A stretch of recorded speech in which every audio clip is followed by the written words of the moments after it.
Got some cool new tools to help with the problem solving. Welcome to Hack-A-Week.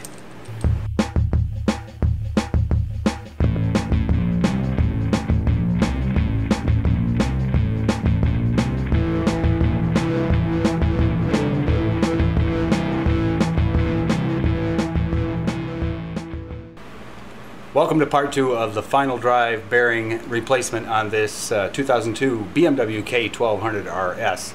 I've got a couple of new tools today that will help me out getting the job done here. Just got to get things cleaned up and we'll put everything back together and give you a step-by-step and why the tools are so cool. Let's get to work. I need to get this part of the bearing off from the crown gear assembly.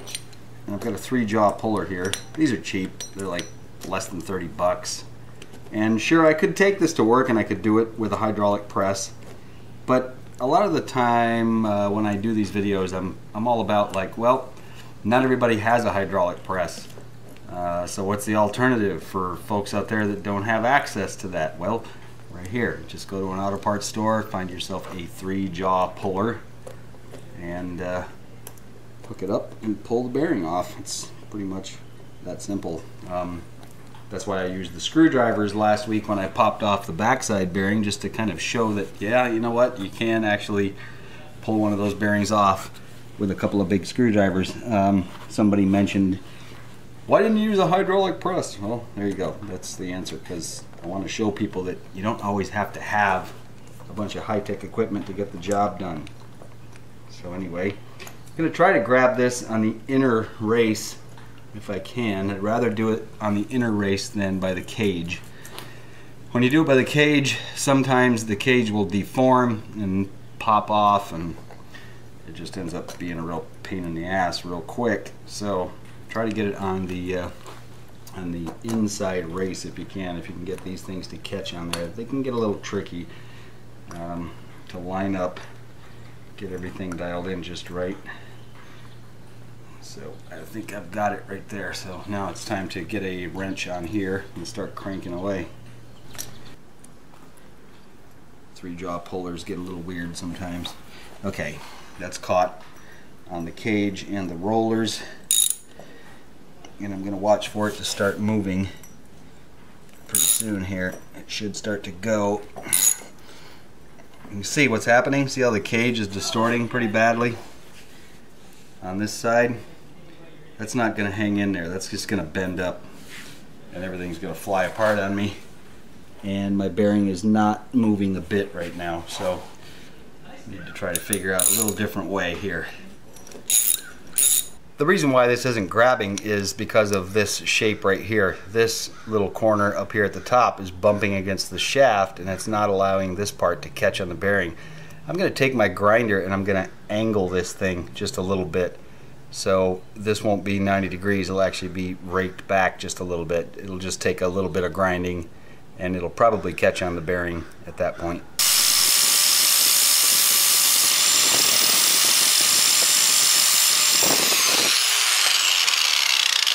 Okay, that's probably going to do the trick. I think that little bit of grinding might have done the trick. Yes, there we go, it's coming off. It's really not that hard to pull. It's just a matter of getting a hold of the damn thing. Now when you take this off, pay attention to this little ring here. That's got to go back on. So keep track of that. Yeah, this is going to be fun. This race that goes in here, I've got to get that out and then press in a new one. And there's a little bit of a lip there that I might be able to catch. This arrived in the mail today. Found it on eBay. Cost me 20 bucks. What a bargain. It's a pilot bearing puller. And it'll work for inner bearings, or you can flip these around the other way and then it works to pull something outer like a 3-jaw puller. The way this works is these arms expand as you turn on this screw. You can see this cam in here works its way up.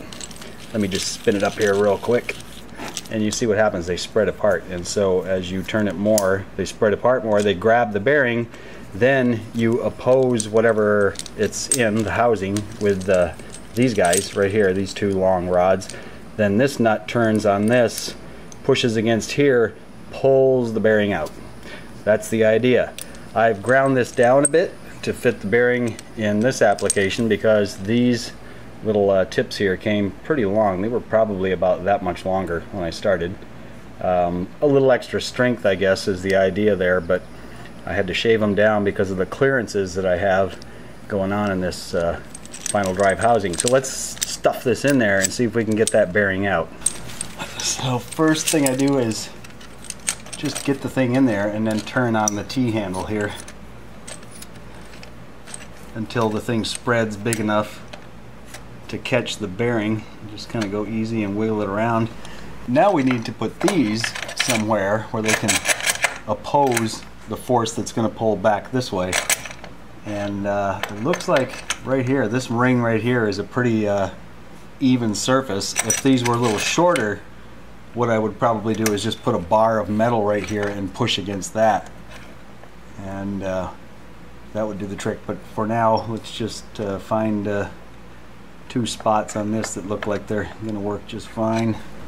I'm looking in here and seeing that it's not quite catching. The reason why is because of the size of the tips on that. I'm going to have to grind those a little bit more to get them to clear everything. Okay, let's see what we get. Come on, bearing. Jump on out of there. Oh yeah, there we go.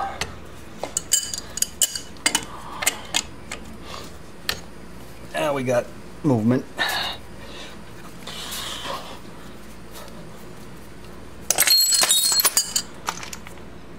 There we go. See, all that problem solving and patience paid off. Cool. Got a t-shirt laying down here so I don't scratch things up, and you just catch a lip on this thing and put your hand somewhere and pop it out. It's that easy. I mean, this one was almost all the way out already, but that's about all there is to it. There are bearing or seal pullers that you can use if it's on something with a big spindle in the middle, and you actually drive it through with a hammer and it hooks in like this, and then you can pop it out that way. But big old screwdriver wins the day again. Just dumping out the old oil here. Lots of chunks of metal in there. See all them shiny bits? Those are all pieces of the bearing, the ball bearing, the race, and the bearings themselves. Ugh. Yummy. Cocktail time? Nope, just pouring some paint thinner into this cup. Got a brush, and we just kind of start doing this. Get all that metal crud out of there, get the oil off, clean it up real good. Pieces of sand, things like that. Mostly down here in the bottom. I get all of those chunks of metal and crap out of there. I mean, really, a spray can of some carby cleaner or something would be a good idea. But honestly, I'm just too lazy to run to the store today and pick some up.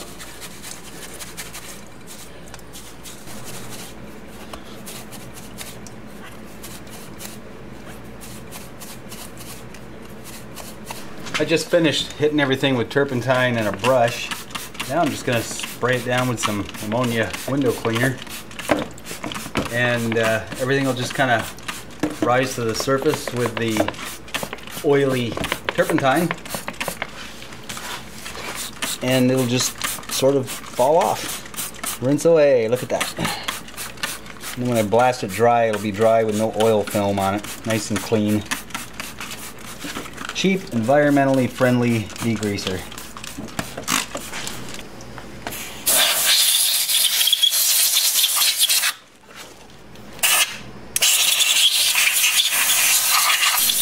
All the goodies just arrived. Here's the ball bearing. It spins so nice and smooth compared to the other one. Wow, big difference. There's the tapered roller bearing. There's my O-ring for the outside part of the housing. And here's the seal, and they sent me 2. They billed me for 1, but they sent me 2. So, I don't know, maybe the guy just decided to cut me a break in case I screwed one up, because big seals can be a little tricky to put in. So I guess the first place to go would be to put that big seal in. And it almost just drops in. They just need a little persuasion. This one's pretty large, and if I just place a block of wood on there and smack it in the center and then just keep rotating around and pay really close attention to how straight it's going in, it should go in just fine. I only want to take it in to where it's flush with that lip. And just start it easy, a little at a time, a little on this side, a little on that side. The trick is to stagger back and forth when you're doing it this way. If I was doing this on a press, I would just have a big plate that would push on the whole thing at once. But this is the next best alternative. You can kind of hear a difference in the hammer blows. When it bottoms out, it makes more of a crack noise.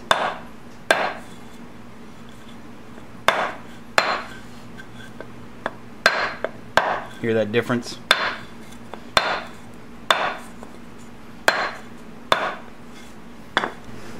I've got a little lithium grease here. You can also use molybdenum, you could use some synthetic grease, anything's fine. It's mostly just to make things slippery. Put a little bit of lube on the seal, on any seal when you install it. You really should put some sort of lube on. Putting one on dry is asking for trouble. They can wear out really quick if you don't do that. They need a little bit of lubrication. Back over here now to the final drive housing again. We're going to put this tapered roller bearing race in here, and you could just use a punch and work your way around the perimeter and just keep tapping it in and working your way in, or there's another tool you can use. Okay, what I've got here is a punch set just for bearing races and seals, and these are various sizes. This one, you can use this side for pushing seals in, and you use the side with the taper for putting bearing races in. I've already selected a size here that matches up the one I need to punch in, and now we'll just put it up there in the housing, give it a few taps, and drive it into place. Let's put the bearing on the punch, get it up in place, get it aligned as straight as we can for starters, and just start gently tapping it in there. Try to keep it going in as straight as you can when you first start. A couple of smart blows real quick, straight on as you can hit it. You can tell when it's going in. You'll feel it. It's starting to go now.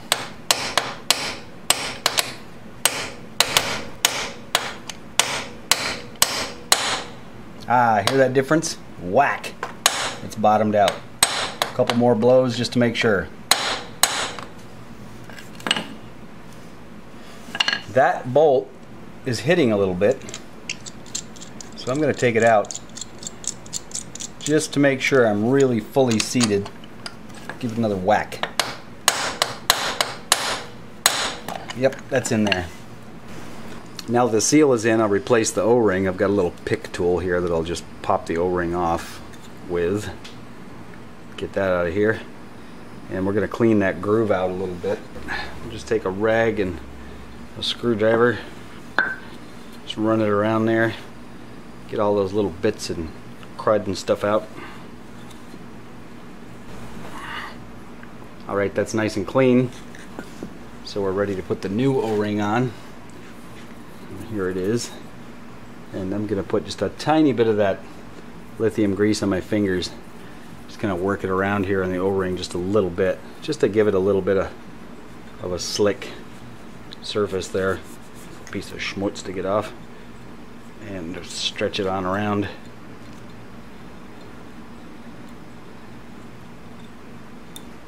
There we go. That's all ready to put back on. Let's move on to the bearings.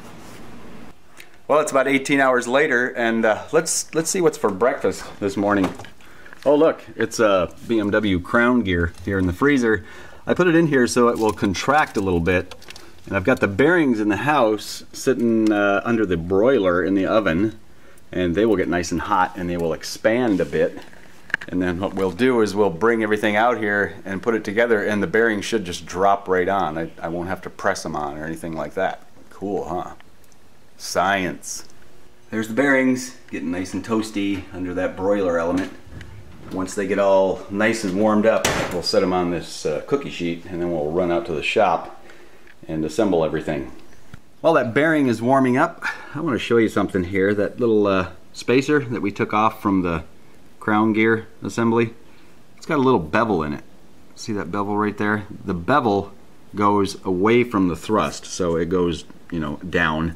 And the reason it's there on a thrust washer is, well, it's under thrust. It's getting forces this way, and that little bit of a bevel allows this to be able to give and take a little bit without, you know, flattening and mushrooming out and getting distorted and actually ending up looser. If you just had a flat washer in there, it wouldn't do the job for very long. And these are made out of hardened steel and they're machined, so very important that that goes on the proper way. That's nice and frosty. Let's get some of the frost off from this. Just the warmth of my hand melts it away. Put the thrust washer on, bevel side towards the gear. We'll just drop that in place. Now I'm going to run in the house and grab the bearing with some pliers and we'll drop it on there. Here we go, fresh baked bearing. And that's it. It pretty much just drops right on. That'll cool down a little bit. Look at the heat running down here, dissipating. That's pretty cool. Okay, now we're gonna flip this all over. I don't know if that's still too hot to sit on the t-shirt. I guess not. Flip this over, wipe off some of the frost here again on this side, and then I'll go in and grab the big bearing and bring it out here, and it should just drop right into place as well. Okay, here we go. Isn't that cool? Actually, it's hot. I'm going to let this sit here for a couple more minutes and cool down a little more, and then I'm going to take the entire assembly and put it back into the freezer again, because I want to shrink this back up a little bit, let the bearing contract a little, and then we'll drop it into the housing side of things.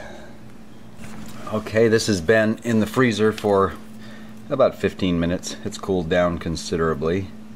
So let's get the shims in first. Don't forget the shims. Make sure there's no crud, dirt, particles, sand, grit, small woodland creatures or anything like that stuck in there.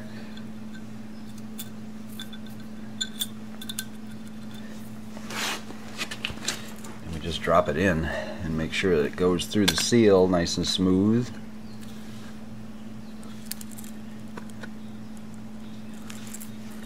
It should be just a nice squeeze by hand. It's being a little bit stubborn. Everything's coming through the seal. Okay.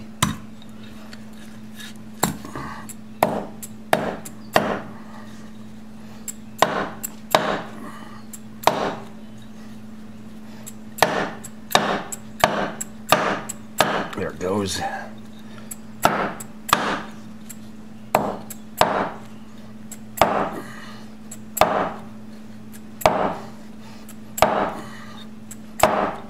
That feels like it's pretty well seated, and there it is. Much better than that other bearing. Alright, we're ready to put this back into the housing now. I'm going to put a little bit of that lithium grease on the O-ring, just a little smear, tiny bit, just to help it go in easier. This has to line up properly for everything to work with the brakes, so there's a flat spot right here. There's also a flat spot on the housing, so that's all got to line up. And there's no grease on these bearings because of course they get lubricated by oil, so that's why you don't see me packing these bearings or doing anything like that to them. So let's give that a little spin if we can. Make sure it's actually lining up with the gears okay. Let's see, I'll get one of my wheel bolts in here. Yep, that's lined up with the gear. So now I can go ahead and start putting in all of these Allen bolts. Then we can just start gently tightening them down in a nice even manner, and it'll pull everything in. I should be able to just bring this in by hand because it's only overcoming the O-ring resistance. Just like I said, nice even crisscross pattern.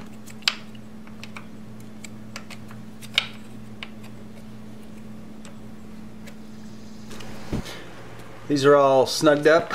Now I'll torque them to 26 foot-pounds.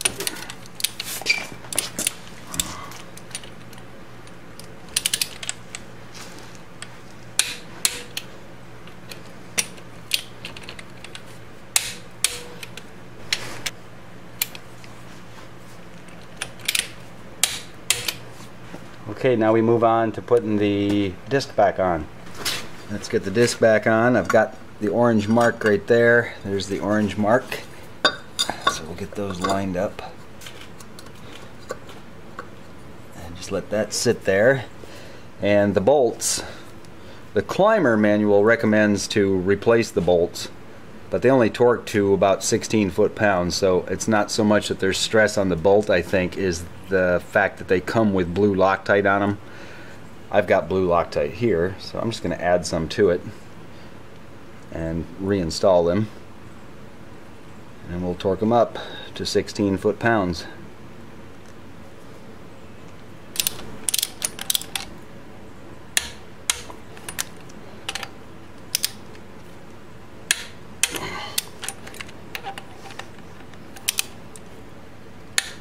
There we go, 16 foot-pounds with blue Loctite.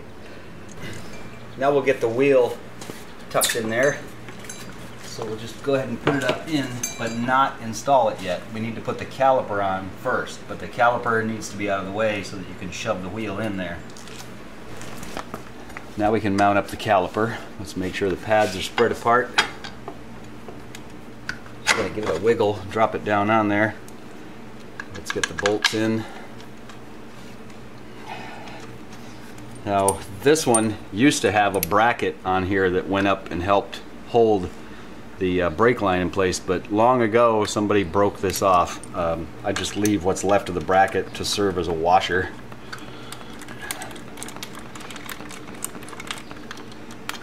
Let's take those down to just finger tight, and we'll get after them with the torque wrench, and we are going to torque these to 30 foot-pounds. So we'll get the torque wrench set. Let's see. Right there, 30. And we'll just go snug first. We'll take them right to 30 right away. Just get them snug. Now we can go to 30.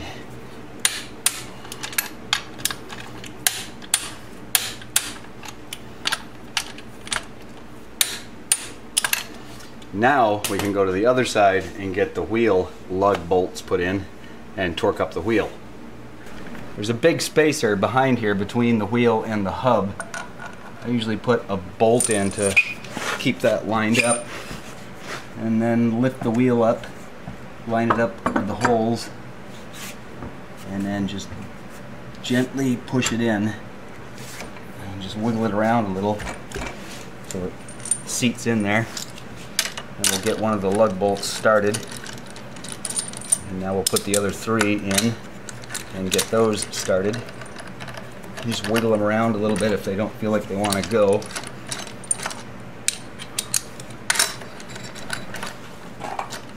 We'll take these up to snug first with a ratchet. Go nice and even so it pulls the wheel in nice and even. And we're just going to snug these. And then we'll get the torque wrench on them. We're going to tighten these in 2 stages. The first stage we'll take it to 40 foot-pounds and go in a crisscross pattern.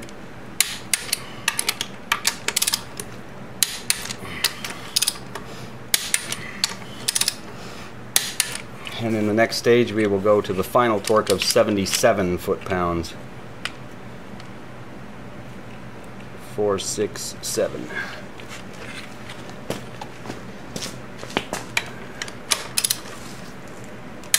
Same thing in a crisscross pattern.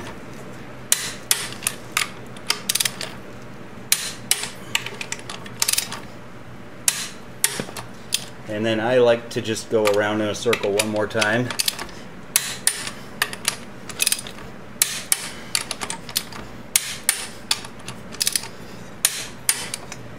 And that's it. Now before we go any further, it's a good idea to just stop, take a look at everything, make sure you really tightened all the bolts. I always do this. Just take a look at them. Yep, we tightened those. We tightened the bolts for the caliper. We tightened the 2 bolts that hold the rotor to the crown gear assembly. The cover for the differential, those are all tightened up. So we're good to go. Now we get to fill it up with some 7590 synthetic Mobil 1 gear oil. Let's get the final drive oil in here. We'll pull out the filler plug. I've tightened up the drain plug. Now the climber manual that I have and the data that you'll find from BMW says to use straight 90 weight GL5 rated gear oil. It's pretty impossible to find just straight 90 weight. So it's okay to use 80W90, 75W90. Do not use 80W140 or 75W140. Way too thick. You want that flow to go through that bearing. If you use the really thicker weight stuff, you're just asking for trouble and you're going to ruin a bearing again real quick. I'm using Mobil 1 7590 synthetic. It's going to hold about 8 or 9 ounces. So we're just going to squeeze it in here until it overflows from the filler hole. It's pretty much just that easy. And I'm going to keep the wheel turning. A little trick here. Just keep it spinning. Add a little bit more. And I can be just a little bit over full, which isn't going to hurt a whole lot.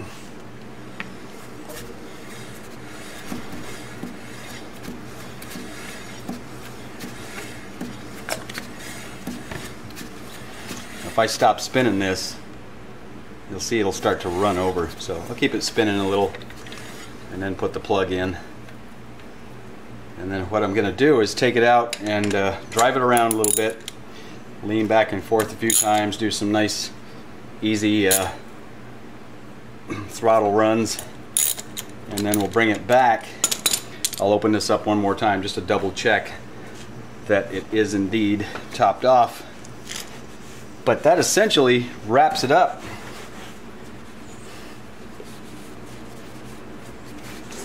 Boy, that sure is a lot quieter than when I started, isn't it? All you can hear is the brakes hitting the caliper. That was one noisy bearing.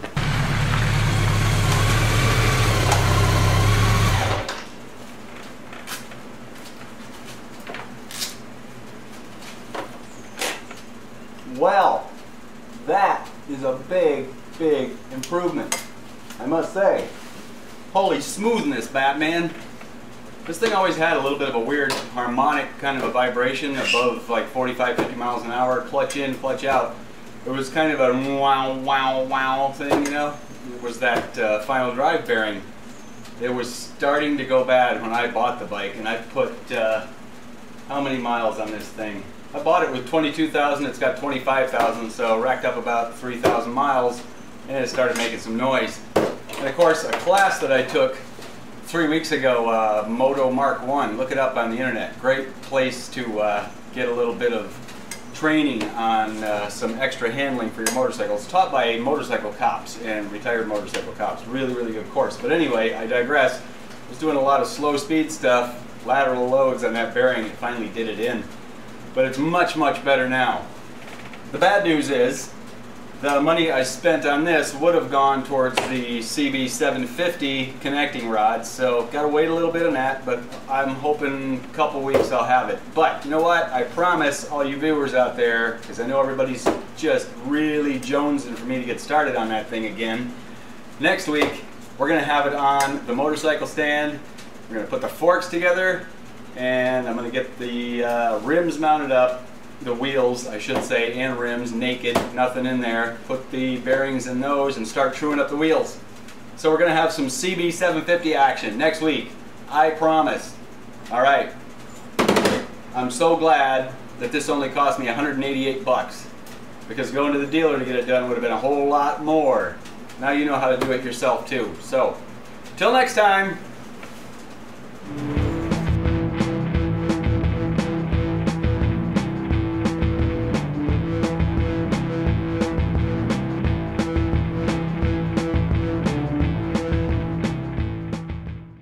The reason that bevel is there on a thrust washer, that rubber